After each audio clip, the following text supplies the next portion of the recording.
Here are 6 habits that can make you 6 figures if well practiced.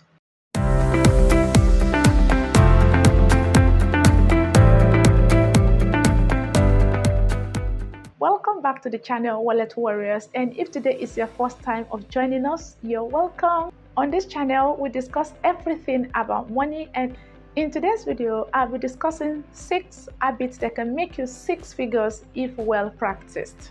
Number 1 is bridge the educational gap. That you have gone to school and have your degree doesn't mean you have the required education about how to take care of your finances, because the conventional belief about work life is actually subjecting a lot of people to financial hardship. Because we were all told at home or in school that once we are done with our academics, we can start a conventional job and then, start saving money, which in real sense, nobody can actually be wealthy just saving money. I'm not saying savings is not important. However, you relying solely on savings account cannot build anybody any wealth.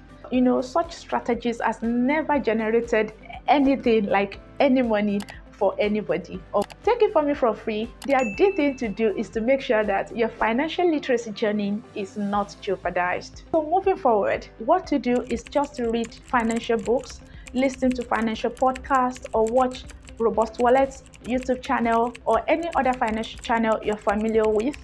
Then any other financial seminars that know can be of help to you. Whenever you see them online and they are within your vicinity, kindly apply for them quickly. All those things help a lot in giving you the required knowledge to build your wealth. Number 2 is imaginary audience. Funny enough, this particular point dealt with me for a long time, and this is what the psychologists call spotlight effect.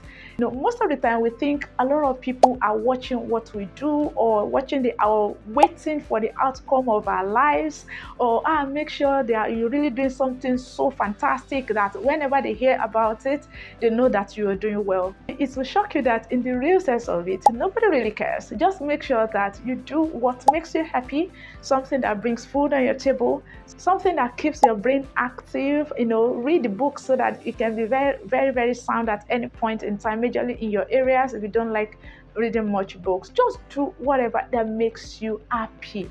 So when you're ready to ditch this belief and seriously take all the legitimate opportunities that are open up to you, you will see that your finances will actually take a beautiful turn and you don't care about whatsoever anybody says. Number 3 is challenge the response. I don't know if this has happened to you before, but as for me, once upon a time, I used to get so worried if I get a rejection about what I've ever believed will work out, or majorly when I've really prepared and do my research and worked so hard for it, and at the end of the day, you still get rejected. And I recently discovered that those kind of responses does not really define who I am. And I quickly developed this kind of positive mindset that there are several other organizations that will accept what was once rejected. So when we develop this kind of habit, it's actually very easy, because at the end of the day, that is the positive mindset that will eventually give us what we want if we don't give up at all. Just keep doing whatever you think you're doing right, and make sure that you are applying, or if it's a job you're looking for or whatever you want to do, keep doing it so that at the end of the day, you will still be happy that you got what you wanted. It might take you more time than any other person around you, but the point is you are still able to get what you wanted. So you have to challenge the response no matter what. Although this might mean changing your entire strategy, the way you've been doing it before, and research more on better ways to achieve whatsoever you've been trying to work on. Because there are so many ways you can actually get to your destination. Just feel free to explore whichever that works for you. Number 4, spending equals income. A friend of mine who is currently having a PhD said to me the other time that she discovered in one of a research work paper that people rarely spend money on self-development, great businesses that can eventually bring them returns later, but they would rather spend the same amount of money on less important things. So this kind of habit can never lead anyone to wealth. Now, I also learned in my business that, outsourcing sometimes is a great way of making money, because it will give you more time to focus more on what is more important to you, or whatsoever you feel you cannot delegate to other people. So take for example, if you're a YouTuber, you can outsource editing. And if you're an interior designer, just for example though, so you can outsource every other design you feel you can do yourself, and it will save you a lot of money. You can use that one to attend meetings with clients and every other thing you feel you can do at the same time, making more money than trying to figure out where you probably cannot finish in 2-3 days.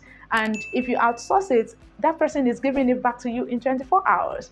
Number 5 is FOMO, and this simply means fear of missing out. This can actually hinder anyone from focusing on what is more important, but rather prefer to join people in their own present activity because of the fear of missing out. So one of the strategies that can help you out of this kind of feeling is to make sure that you are doing something of great value that will pay off eventually for the time you have missed out. So another strategy is to create long-term or short-term goals that will keep you busy so that you will not even think about the times you're missing out with other activities or whatsoever your colleagues or other people around you are doing or enjoying presently. As for me personally, I try to find meaning in whatsoever I'm currently doing, so that I will not feel bad or whatever. Even if it doesn't feel or seem so big as compared to whatsoever they are doing, other people are doing, this race is my personal race and there is no competition anywhere,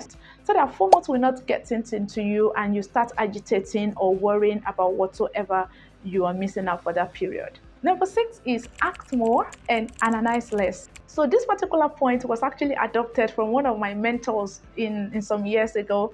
I carried it out and it's really helped me so much and it's still currently impacting my life. It's honestly, in my judgment, over analyzing will only keep anybody in one spot. Take for example, when I was starting my business, it took me one whole year before I will agree for just only one name, for the business name I was supposed to use and all of that. It took me a whole year for me to agree on the name because I was getting a lot of inspirations around interiors and all of that. At the end of the day, it really took me one whole year before I could agree, even say I got that name. Immediately I wanted to start this business, but because I was analyzing, does this sound good? Does it make people know what I really want to do? Does it specify the niche I'm working on? Does it specify my business industry? Will people be able to just go online and remember it at once? All those things, I'm not saying they are not important. However, I overstretched it to the point that I was almost losing interest in the business in the first place. In my opinion, that is a lot of time wasted because that will have been used to start and scale the business, even if it's just a little percentage. However, I am not disputing proper analysis of any project before you start, but please do not overstretch it. That habit is not good at all and it's not going to lead anybody anywhere. Thank you so much for joining me today and watching my videos. If you have gained any value today, kindly like this video. That thumbs up icon, kindly click it once because this will help the algorithm to suggest the video to other people. Also comment in the comment section below. Share this with your family and friends, and I will appreciate that you subscribe to my channel if you have not done so. Thank you so much again for watching. God bless you. Until next time, please stay sound. I care.